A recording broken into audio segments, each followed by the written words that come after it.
Hello? Help me. What? The cord's cut. A few weeks ago, Silent Hill fans received the most exciting news since October 2022, when Silent Hill 2 Remake was revealed and the franchise suddenly came back after years of disappearance. The news I'm talking about is obviously the announcement of remaking the original Silent Hill, which is the game that started everything back in 1999. This made it clear that Konami is serious about remaking the classics and introducing them to a new generation of players who weren't even around when the early entries saw the light. However, this triggered my curiosity to wonder whether Konami has the intention to continue the trend with every game from Team Silent, or if it will stop at a certain line. In my opinion, remaking Silent Hill 3 after the original is very likely due to the connection between the two games when it comes to narrative and storyline. But speculation becomes much more complicated when Silent Hill 4 is the topic of debate, because even though this game is from the golden age of Team Silent, the reality says that it was never seen as such, and there are several reasons behind why it's basically separate from the other three. This makes me doubt that Konami is even considering a remake for it, and I find it impossible to believe that they've already decided to include it in their future plans. Some of you might be confused about what I'm talking about, and many people probably don't understand why Silent Hill 4 is different from its predecessors. But in order to clear your confusion, I need to explain exactly what happened when the game came out 21 years ago in 2004. So in this video, I'm going to give you a quick idea of what Silent Hill 4 is all about, how people received it, and why Konami might have a problem with it. But I will also give you reasons why remaking it makes a lot of sense, regardless of Konami's opinion. So without further ado, let's start.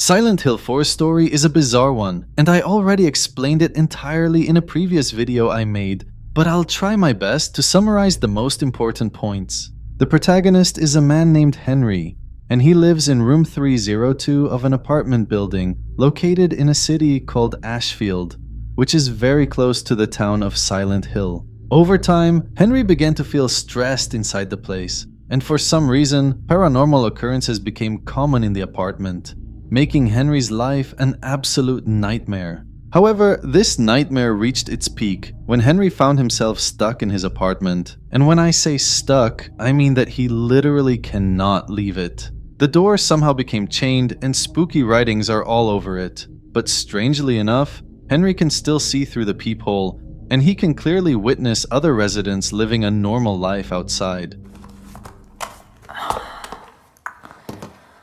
Oh man. Hope my luck changes before the party.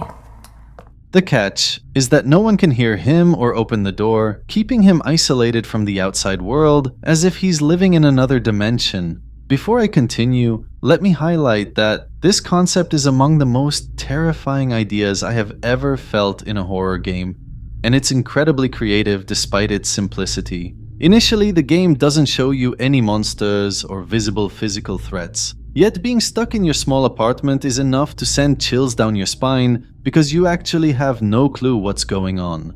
The creators emphasize this feeling further by adding a feature that never existed in Silent Hill games before, which is the first-person perspective. During your entire time in the apartment, the perspective shifts to first person in order to intensify your claustrophobia and allow you to live the isolation as if it's happening to you personally. Nevertheless, Henry's problems don't stop here. At some point, he discovers a mysterious hole in his bathroom wall that he never saw before. And this is where his real psychological journey begins, because this hole leads to alternate worlds where nothing makes sense. In these disturbing worlds, Henry witnesses the murders of people who are related to his apartment building in some way or another, and each one of them has a number on their bodies, making their demise seem like a part of a major plot. I finally met him! The one the nosy guy talked about! The devil! Well, the sinister plot really exists, and this is what you'll find out as you progress because they were all killed by the same person, and this person is none other than Walter Sullivan, a serial killer with a very complex background. This man is actually the biggest reason why I believe Silent Hill 4 deserves a remake, and to help you understand what I mean, let me explain to you his devastating story.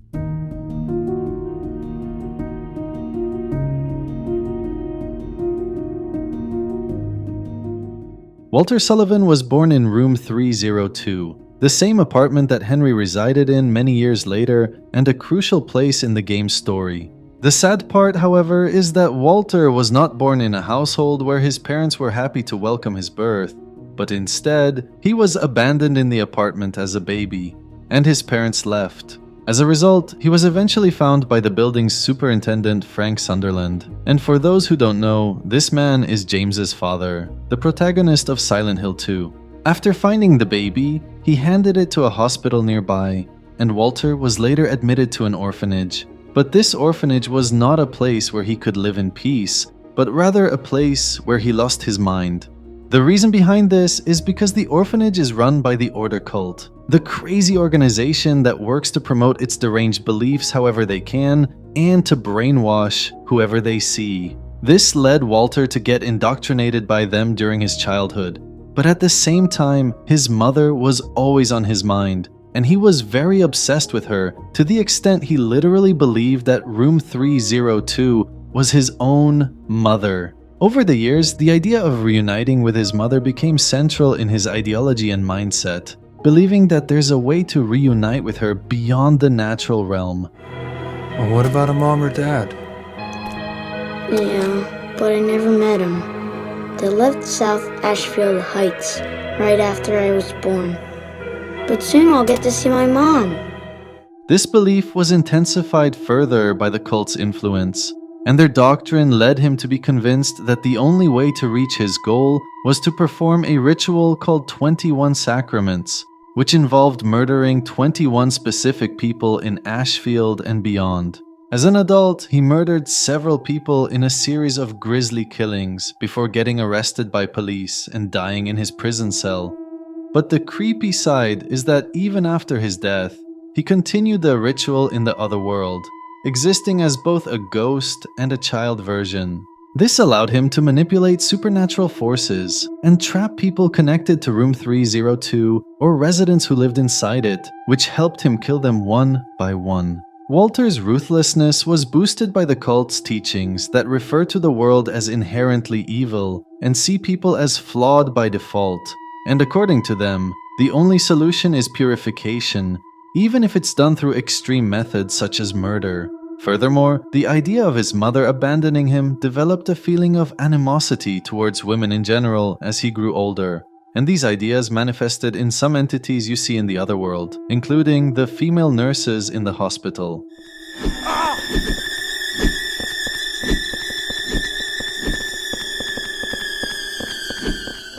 Long story short, Walter is actually the main character in the game, and everything basically relates to him. Henry here is meant to witness Walter's tragic story and try to stop his deadly plan, especially since Henry himself is among the targets needed for the ritual's completion. But don't let Walter's sinister behavior and actions mislead you into believing that he's evil because he wants to be this way. The serial killer you see here is the same innocent child whose only wish was meeting his mother. But after years of abandonment, loneliness, and abuse, the child was forced to become delusional in order to cope with his suffering. In his mind, the ritual was real, and his crimes were justified because they're supposed to lead to a greater good in the end, which will help him reunite with the mother that he's dying to see. But as I said in previous videos, his delusions push you to sympathize with him because Walter is following a hope that can never become reality, and his ritual is useless from the start. But what's even more painful is that he wants to be with a mother that has no feelings for him and doesn't want him to begin with. So Walter's life has literally been misery since the day he was born. He was abandoned at birth, he doesn't know his parents, and he lived in an orphanage where mistreatment was rampant and indoctrination was the only education. even though the game has multiple endings, Walter is the only person who has no happy outcome in any of them. The protagonist Henry can reach happiness in the end, but Walter suffers in every freaking scenario.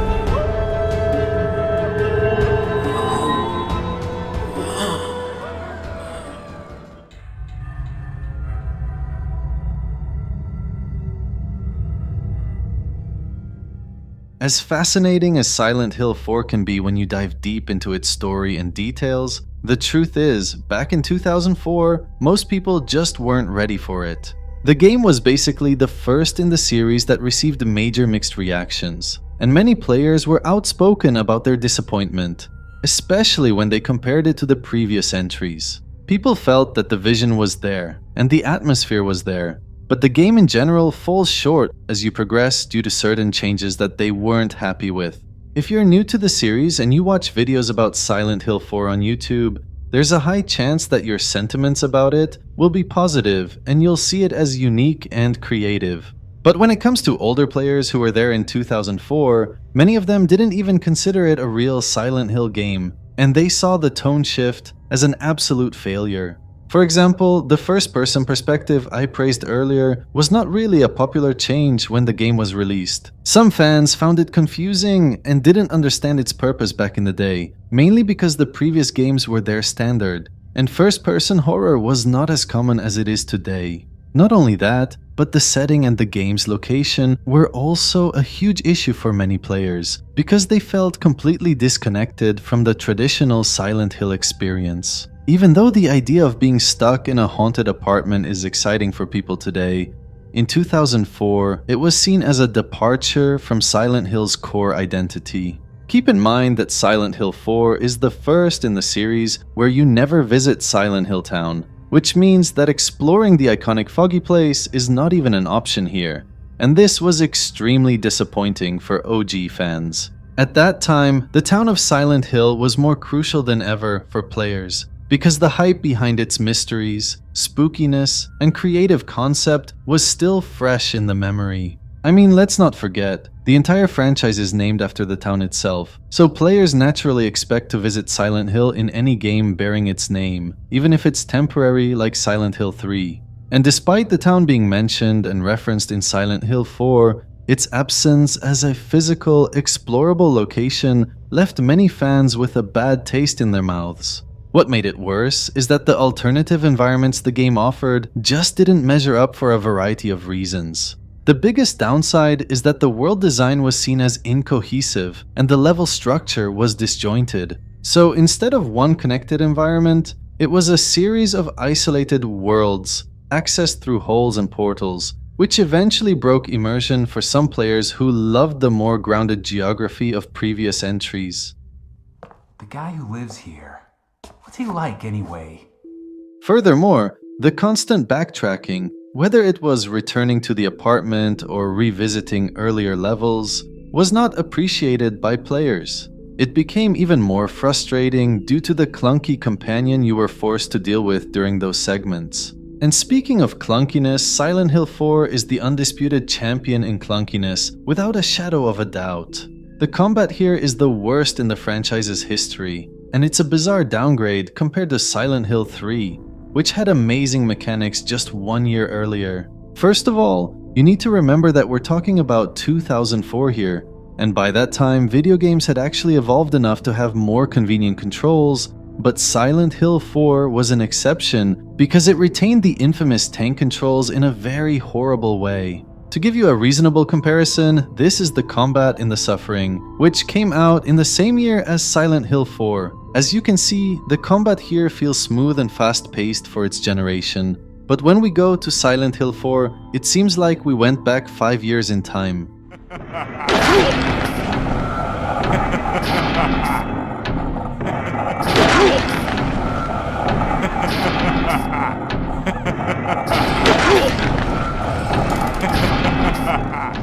So in summary, the combat here is incredibly sluggish, with delayed swings, awkward targeting, and limited camera control in tight spaces, which made every battle in the game seem like a chore rather than a fun mission. With that said, people's criticisms of Silent Hill 4 don't stop there, because even the psychological side was not satisfying enough for them, and it's mostly due to the protagonist's personality. It's not even controversial to say that Henry is the most bland and generic protagonist of all time, which is why everyone tends to see Walter Sullivan as the real main character in the game, and Henry as just an observer. But to be fair, the developers have actually made it clear that Henry was intentionally designed this way because he's supposed to be normal and casual in every sense. However, fans were still not happy with this, especially since they had already fallen in love with sophisticated protagonists like James Sunderland and Heather Mason. So if we're being honest, Silent Hill 4 did really have so many flaws, and it reached a point where loyal fans refused to put it on the same level as the original trilogy. But in order to understand why remaking it is not guaranteed, we need first to understand how Konami thinks and what they feel about this game.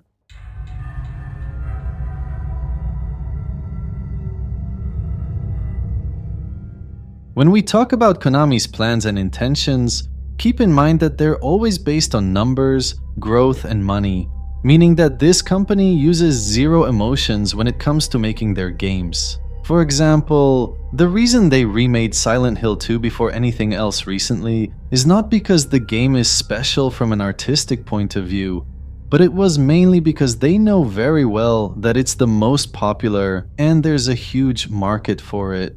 Sadly, this is when remaking Silent Hill 4 becomes much more complicated, because Konami has very bad memories with this game that they have literally been trying to forget for the last 20 years. In case you don't know, back in 2004, Silent Hill 4 was the first chapter in the franchise's decline, not only quality-wise, but also financially. It's estimated that the game sold 500,000 copies worldwide, and even though this number is not horrible in the 2000s, it's still the worst number of sales compared to the previous titles. These sales gave Konami a very scary warning, indicating that fans are losing interest or momentum is starting to fade away.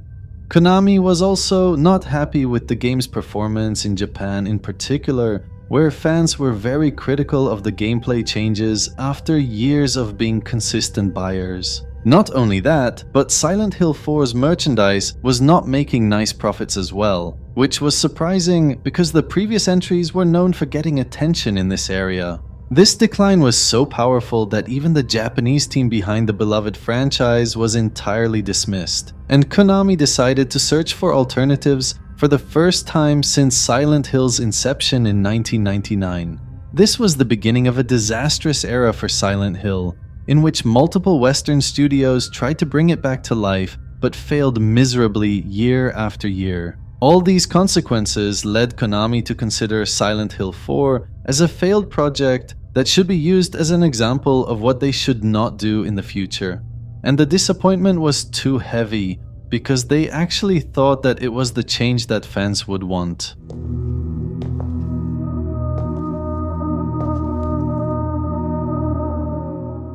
But the crazy part is that fans who felt that Silent Hill 4 doesn't seem like a Silent Hill game were not entirely wrong. The game was not originally intended to be a mainline Silent Hill title, and it was initially called Room 302 because the plan was to make it as a spin-off or side project within Team Silent. The idea was to experiment with new gameplay concepts, such as being stuck in a single room and using it as a central hub. But as development progressed, Konami decided to transform it into the fourth main entry, likely for branding and attempting to surprise fans with something new. But as I explained earlier, this rebranding was not successful at all, because OG fans were quick to sense the separation between this game and the previous three, despite the positive elements such as the amazing antagonist Walter Sullivan. So to claim that Silent Hill 4 is among Konami's future plans is really hard, and I can never believe it unless there's an official announcement. With that being said, let me now explain to you why remaking Silent Hill 4 would be a very reasonable decision in my opinion.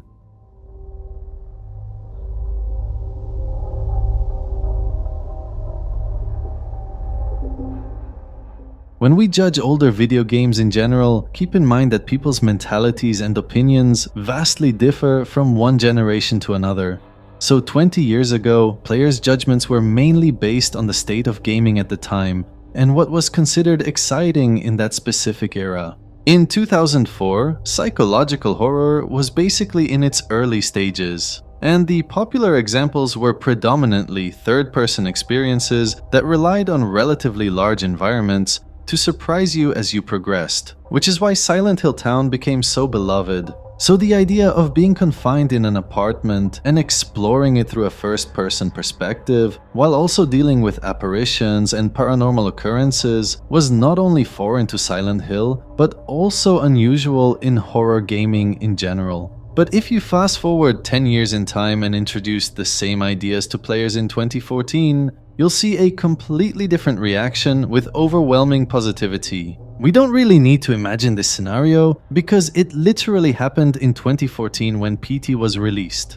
I don't know if you're familiar with this or not, but Kojima's ideas in PT were actually inspired by various Silent Hill games, and it is widely believed that Silent Hill 4's apartment was the source of inspiration behind the corridor and the house's claustrophobic nightmare. You can also feel this when you remember the hauntings in Silent Hill 4, which were certain supernatural changes and bizarre entities that appear in the apartment after each cycle. PT has this same phenomenon after each loop because every time you explore the house, you find something new, and the atmosphere becomes increasingly nightmarish. So if you think about it, remaking Silent Hill 4 might be the best revival of PT we can ever have, especially if the new developers had some creative liberty to add the necessary changes. And speaking of changes, let me be clear, Silent Hill 4 is a game that needs changes more than any other title in the franchise, and staying too faithful to the source material would be a huge disadvantage here. The reason is because the game was a combination of so many good ideas, but they all were thrown all over the place in a big mess, resulting in an experience that feels strangely unfinished and lacking context. There are many vague details in the story that can become much more interesting if they are clarified deeper in the remake. For instance, Walter's parents are entirely anonymous, and this ambiguity has been driving me insane for decades since I played the game. I genuinely wanted to know more information about the couple who left him in the apartment and what happened to them in the following years. Furthermore, Henry's background in the story is also disturbingly mysterious.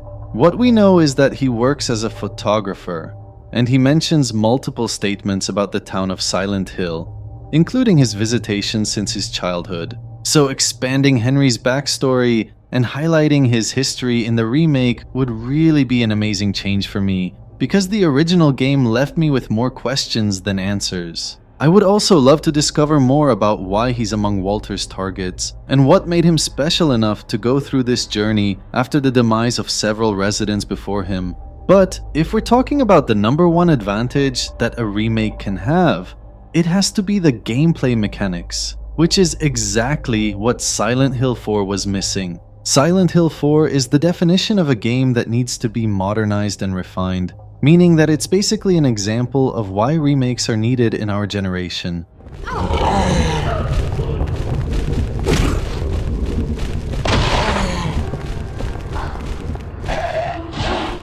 The trashy combat, the horrible controls, and the stupid enemy behavior are all flaws that can easily become qualities if they receive a modern touch from talented developers. In other words, the new developers should maintain the original concept and disturbing details, but when it comes to gameplay and mechanics, they really need to let their imaginations go loose. And by the way, there's a chance that a remake can enhance Walter's iconic presence in the game even further, by exploring his motives deeper and fleshing out his connection to the cult more effectively, which might involve additional possible endings that do him justice.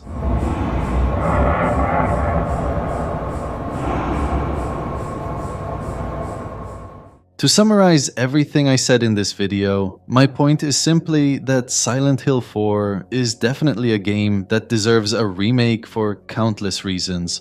But whether this remake is feasible or not, the answer is not simple at all.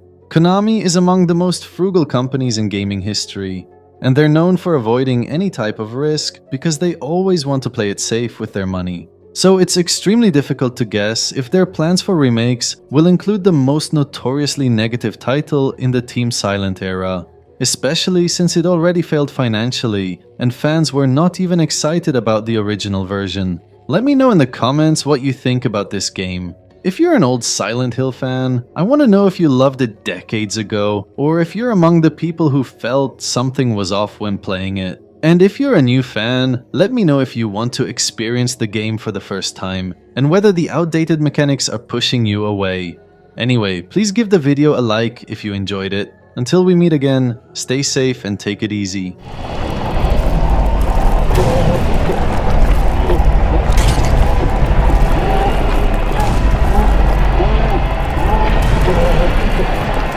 Oh.